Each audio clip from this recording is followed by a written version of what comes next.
சென்னை மடிப்பாக்கம் மூவரசம்பட்டு பகுதியில் உள்ள கிருஷ்ணா நகர் தெருவில் கடந்த 30 ஆண்டுகளுக்கு முன்பாக அமைக்கப்பட்ட சாலை தற்போது வரை சீரமைக்கப்படவில்லை என குற்றச்சாட்டு எழுந்துள்ளது.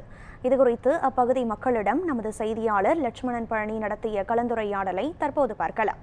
சென்னை புறநகர் பகுதிகளில் இந்த வருடம் மட்டுமே 2000 கோடி ரூபாய் மதிப்பீட்டில் பார்த்தோம் என்றால் புதிய சாலைகள் அமைக்கும் பணிகளானது கடந்த 8 மாதங்களாக நடைபெற்று வருகிறது. அந்த வகையில் இந்த சாலைகள் அமைக்கப்பட்டாலுமே ஒரு பக்கம் பார்த்தோம் என்றால் இந்த சாலைகள் முழுவதுமே குண்டும் குழியுமாக கிடப்பில் தான் போடப்பட்டிருக்கிறது. அந்த வகையில் நம்ம இருக்கக்கூடிய காட்சியானது சென்னை மடிப்பாக்கம் பகுதியில் இருக்கக்கூடிய மூவரசன்பேட்டை பகுதியில் தான் நாம் நின்று கொண்டிருக்கிறோம். இந்த பகுதிகளில் கடந்த 30 ஆண்டுகளுக்கு முன்பாக அமைக்கப்பட்ட சாலைகள் முழுவதுமே சேதமடைந்து பொதுமக்களுக்கு பல்வேறு பாதிப்புகளை ஏற்படுத்தக்கூடிய சாலையாக தான் இந்த சாலை காணப்படுகிறது. இது மட்டுமல்லாமல் இந்த பகுதிகளில் கல்குவாரி இருப்பதாலும் தினந்தோறுமே ஆயிரக்கணக்கான லாரிகள் இந்த சாலைகள் மூலம் செல்வதாலும் சாலைகள் முழுவதுமே குண்டும் குழியுமாக பொதுமக்களுக்கு பாதிப்பை ஏற்படுத்தக்கூடிய வகையில் தான் காணப்படுகிறது. இந்த சாலையினால் குழந்தைகள் முதல் பெரியவர்கள் வரை பல்வேறு பாதிப்புகளை எதிர்கொண்டு வருவதாகவும் தினந்தோறுமே பல்வேறு இன்னல்களை எதிர்கொண்டு தான் இங்கு இருக்கக்கூடிய அரசு பள்ளிகளுக்கு செல்வதாகவும் மேலும் அரசு மருத்துவமனைக்கு செல்லும் நிலையானது ஏற்பட்டிருக்கிறது. இது குறித்து இந்த ஊராட்சி மன்ற தலைவரிடம் பலமுறை கோரிக்கை அளித்துமே இதுவரைக்குமே இந்த சாலை அமைப்பதற்கான எந்த ஒரு நடவடிக்கையும் எடுக்கவில்லை எனவும் உடனடியாக இந்த பகுதி மக்களுக்கு சாலைகளை அமைத்து தர வேண்டும் என கோரிக்கையும் வைத்துள்ளனர். இது மட்டுமல்லாமல் இந்த சாலையினால் பொதுமக்களுக்கு ஏற்படக்கூடிய பாதிப்புகள் குறித்து பொதுமக்கள் தெரிவித்த கருத்துக்களை தற்பொழுது பார்க்கலாம். ஒரு 5-6 வருஷமா இப்படியே தான் இருக்கு. எதுவுமே இல்லை. ஸ்கூல் பசங்கள்லாம் காலையில் வந்தீங்கன்னா மழை பெஞ்சதுன்னா நடக்க கூட வழி இருக்காது. அவ்வளோ மோசமாக லாரிக்காரன் சேர் அடிச்சிருவாங்க. பாவம் குழந்தைங்களாம் என்ன பண்ணுறது? கை குழந்தைங்க பெரியவங்க எல்லாமே ஒரு நாளைக்கு 2-3 வாட்டி எல்லாம் கீழே விழுந்துடுறாங்க. ஒரு வாட்டி இந்த சாக்கடையில் ஒருத்தர் விழுந்து செத்துட்டார். இந்த ரோடு போடாத காரணம் அது தெரில. தலைவர் இவங்க தான் எல்லாமே பார்த்துக்கணும்.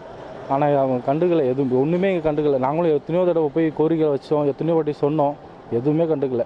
இதோ இப்போ அங்கே எழுதி கொடுத்துட்டோம்ப்பா, ரோடு போட போகிறாங்கப்பா அப்படின்னா எதுவுமே இல்லை. இங்கே கரண்ட் ஒரு நாளைக்கு பார்த்தீங்கன்னா 7 வாட்டி கட் ஆகும். 7-8 வாட்டி 10 வாட்டி கூட போயிட்டு வந்துட்டு இருக்கோம். கரண்ட்டு கட் ஆகிரும். ரோடு சரியில்லை. மக்களுடைய அத்தியாவசியமே இதுதான். போகிறது வர்றது. வீட்டில் இருந்தால் கரண்ட்டும் இருக்கிறது கிடையாது. ரோட்டில் போகிறது வர்றதுக்கு ஒன்றுமே முடியாது. பைக் அதிகமாக கவர் போட்டோம்னா உள்ள வச்சுருக்கேன். ஏன்னா சேர் அடிக்குது. ஒய்ஃபு தலை வரைக்கும் ஃபுல்லாக சேர் அடிக்குது. இந்த ரோட்டில் ஓட்டவே முடியுது. ஆட்சி படுமோசமாக ஆகி போச்சுங்க. பாருங்கள், குழந்தை குட்டிலாம் சேத்துல வச்சு ஸ்கூலுக்கு போக முடியல, ஒன்றும் பண்ண முடியல, ஆட்டோ ஓட்ட முடியல, ஆட்டோ பூரா சேராகி போகுது, வீடு ஃபுல்லாக சேராகி போகுது. ரொம்ப கஷ்டம் சார். இந்த ஊரில் வாழறத விட எங்கன்னா போய் சாகலாம். இந்த திமுக ஆட்சி உண்மையிலே செத்து போயிடலாம். அப்புறம் ஏற்றி போனாக்க அந்த லாரிக்காரன் அடித்து மேலே செத்துடுது அப்படியே. அதனால் என்ன ஆகுதுனாக்கா கஸ்டமர் ஏறவும் மாட்டேங்கிறாங்க, ஸ்கூலுக்கும் போக முடியல. அப்போ என்ன தான் பண்ணுறது இந்த ஊரில்? இப்படி பார்த்தீங்கன்னாக்கா 5 இல்லை 10 வருஷமாக இப்படி தான் இருக்குது. அப்போ இந்த அரசாங்கம் என்ன நடவடிக்கை எடுக்குது?